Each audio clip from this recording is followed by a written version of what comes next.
Chapter 12. You Will Learn to Obey. Back at camp, Cade caught Sen's eye. "Over here, boy," Cade shouted. "I'll need some time with him, Drei." "Good night, sir." The young man jogged up right away. He was getting bigger by the day, young sprout. Cade had been berated, teased, and scorned when he insisted on keeping the boy. Part of what landed him as a guildmaster today. Taking Dex had left him guildless for a time. When he found Tassos, they were in need of help. Their island had burnt. From its very center, it had exploded. The first lost of Tassos that Cade had found were caravan drivers. Cade returned to the island with them.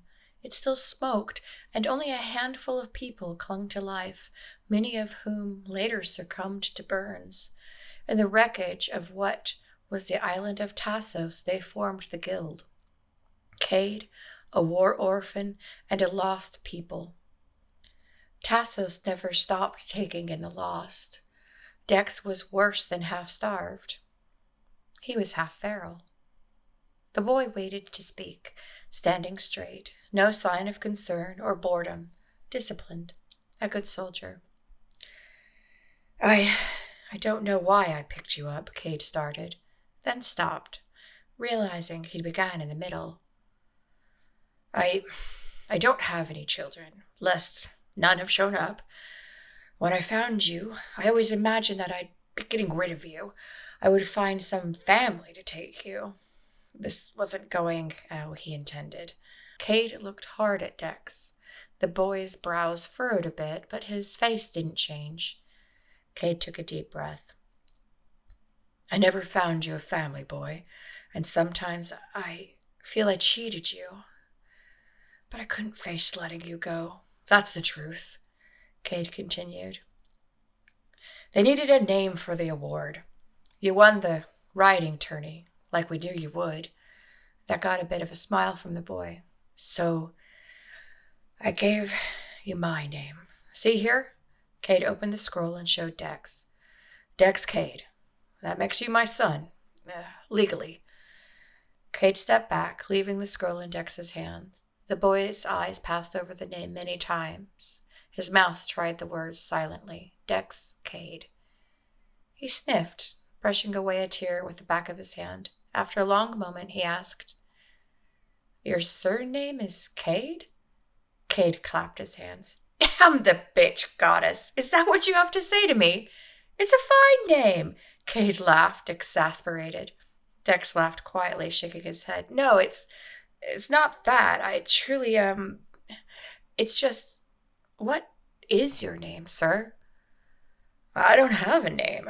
I grew up like you, in a way. I never got a name other than Cade." Cade smiled sadly.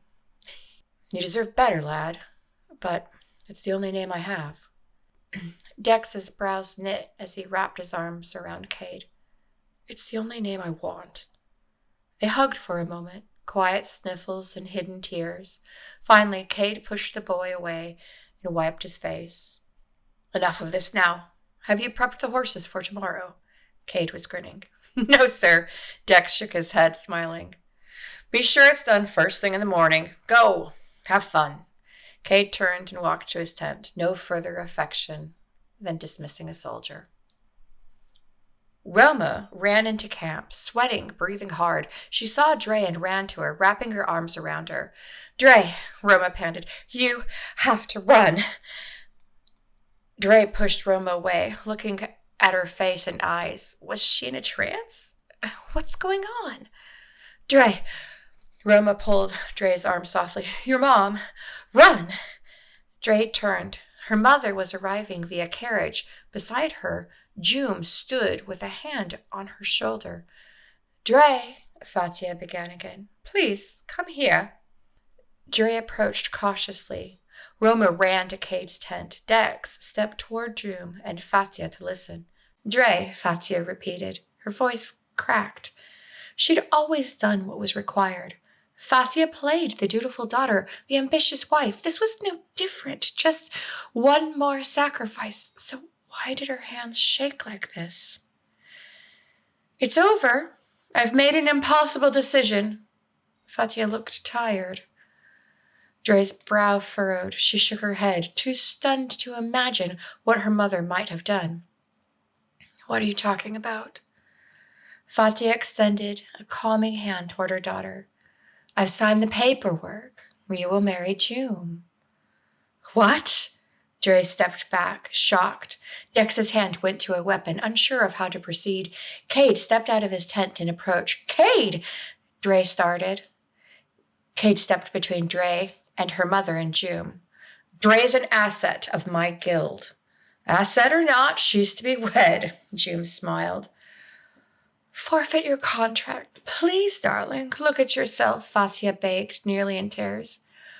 Look at what this guild has done to you. You've been stabbed, your face, your reputation. This life will only get worse. So you sold me? To him? What did he pay, Mother? Drei demanded, tears welling. Cade wrapped his arm around her, holding her away from Fatia.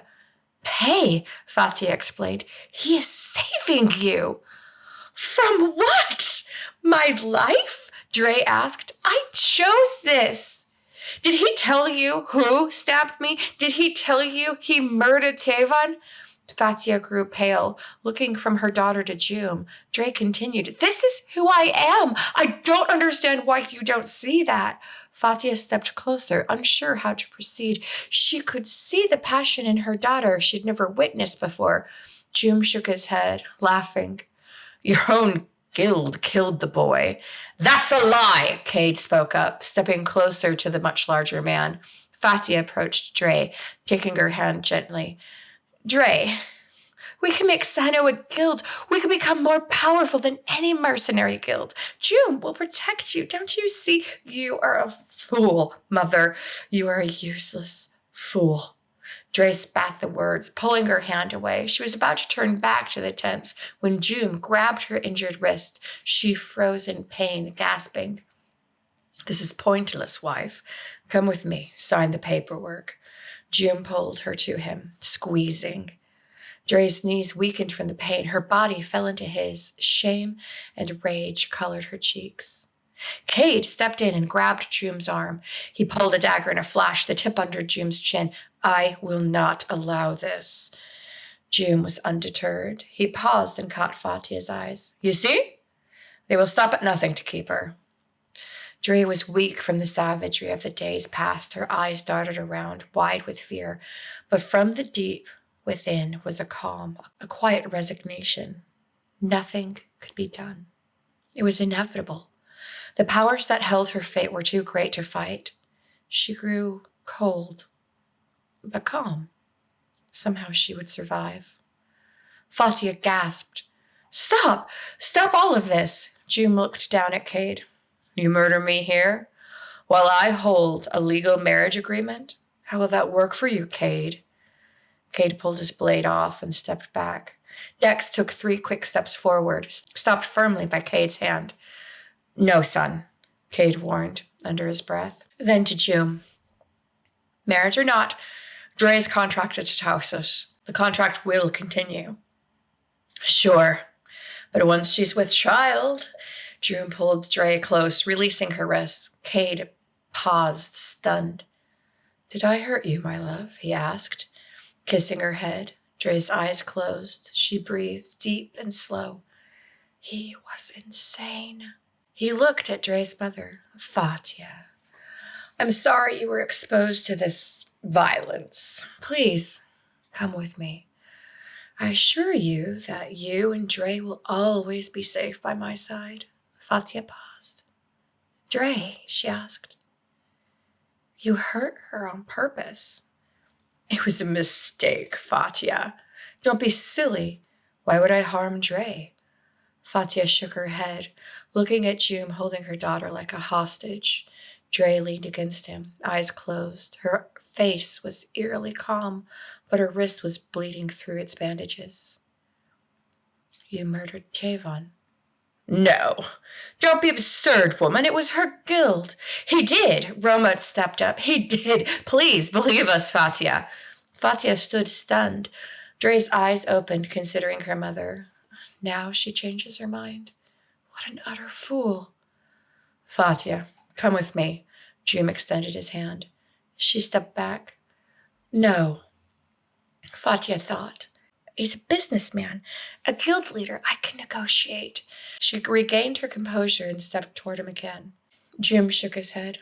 You're being ridiculous, Jim gestured. We can discuss this in the carriage, the three of us. She smiled at him, the way she smiled at her husband when his temper flared. Calm, careful, strategic. Jim, give me the paperwork. Then I'll come with you. Of course, Jim smiled, handing her the documents. We'll go back to the imperial clerk, Fatia smiled. Let's do this right. We don't want to rush into something so important. Just a small postponement. Jim squeezed Drei. She could feel his rage. Mother, Drei interrupted in a gasp. It's fine.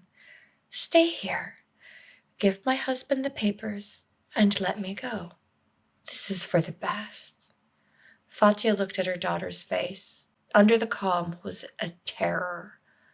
No, Fatia breathed, starting to grasp finally the danger of the man she gave her daughter to. Drei pulled free from Joom slightly. She gave a weak smile. You already gave me away. Let me go.